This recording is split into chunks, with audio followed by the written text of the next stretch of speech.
आखिर किसने कहा कि देश में होनी चाहिए 4 राजधानी? बीजेपी और टीएमसी में कहां पर हुई झड़प और राहुल गांधी ने आज कहां पर फूंका सियासी बिगुल? इससे जुड़ी बड़ी खबरें कौन सी है? टॉप 9 सियासी शनिवार में आती है। आज सीएम ममता बनर्जी ने देश में 4 राजधानी बनाने की मांग की। उन्होंने कहा कि कोलकाता को भी राष्ट्रीय राजधानी बनाना चाहिए। ममता बनर्जी ने सवाल उठाते हुए कहा कि सिर्फ दिल्ली ही राजधानी क्यों? देश में 4 स्थानों में राजधानी बनाने में क्या हर्ज है? उन्होंने देश के अन्य राज्यों में बारी बारी से संसद का सत्र कराए जाने की मांग भी की। सेंट्रल गवर्नमेंटকে আবার বলবো, ভারতবর্ষের রাজধানী ভারতবর্ষের 4টে প্রান্তে, একটা দক্ষিণ, একটা উত্তর, একটা পূর্ব, একটা নর্থ ইস্টার্ন। केंद्रीय मंत्री प्रहलाद पटेल ने कहा कि बीजेपी ने आजादी के बाद नेताजी का सबसे ज्यादा सम्मान किया है। नेताजी को जो सम्मान आजादी के बाद नहीं मिला, वो अगर किसी ने दिया तो वो देश के प्रधानमंत्री नरेंद्र भाई मोदी। बंग युद्ध में बीजेपी और टीएमसी कार्यकर्ताओं के बीच झड़प जारी है। आज सुबह पश्चिम बंगाल के हावड़ा में आगजनी और तोड़फोड़ की गई। टीएमसी और बीजेपी कार्यकर्ताओं के बीच हुई झड़प में बीजेपी के 2 कार्यकर्ता घायल हुए। बीजेपी का झंडा लगाने को लेकर विवाद शुरू हुआ था। टीएमसी ने बागी विधायक वैशाली डालमिया को पार्टी विरोधी गतिविधियों के चलते निष्कासित कर दिया है।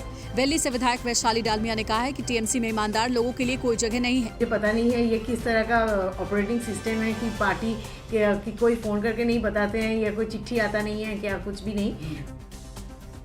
बंगाल पहुंचने से कुछ घंटे पहले पीएम मोदी ने असम के शिवसागर जिले के जेरेंगा पठार में 1.6 लाख भूमि पट्टे के आवंटन प्रमाण पत्र वितरित किए। इस बीच उन्होंने एक रैली को भी संबोधित किया।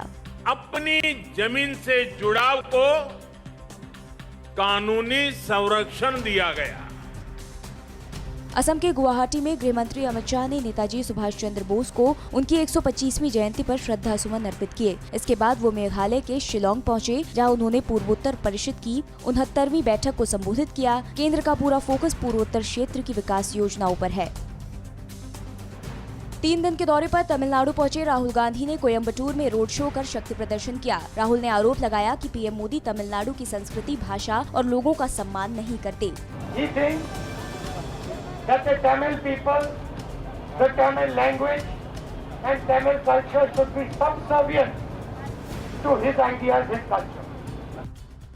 तमिलनाडु के कोयम्बटूर में राहुल गांधी एमएसएमई सेक्टर से जुड़े लोगों, बुनकरों और किसानों से रूबरू हुए और कहा कि अगर सत्ता में आए तो जीएसटी का पुनर्गठन जरूर करेंगे। तमिलनाडु के बाद राहुल गांधी 27 से 28 जनवरी तक केरल में रहेंगे।